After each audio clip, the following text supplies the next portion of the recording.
Schizophrenia হলো একটা চিন্তার বিভেদ জনিত রোগ। এ রোগে রোগীরা সন্দেহপ্রবণ হয়, অনেক সময় অস্বাভাবিক আচরণ করে, অস্বাভাবিক কথাবার্তা বলে, নিয়মিত শরীরের যত্ন নিতে পারে না। এই রোগীরা সাধারণত একঘরে হয়ে যায়, এমনকি রোগীর ফ্যামিলিও অনেক সময় একঘরে হতে পারে। নিয়মিত চিকিৎসার মাধ্যমে এই রোগীরা অনেকটাই ভালো থাকে। সিজোফ্রেনিয়া রোগী নিজেকে রোগী মনে করে না, বা অনেক সময় এটাকে তার রোগ মনে করে না।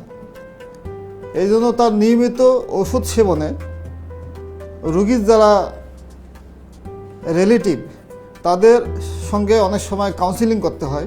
অনেক সময় রোগী যদি চিকিৎসা নিতে না চায়, তাকে অনেক সময় হাসপাতালে শর্ট টাইমের জন্য ভর্তি করা হয়, বা অনেক সময় দীর্ঘমেয়াদীও ভর্তির প্রয়োজন হতে পারে। তা আমরা সিজোফ্রেনিয়া ডেতে আমরা সচেতন হব, যাতে সিজোফ্রেনিয়ার রোগী কেউ যেন চিকিৎসাবিহীন অবস্থায় কমিউনিটির মধ্যে না থাকে।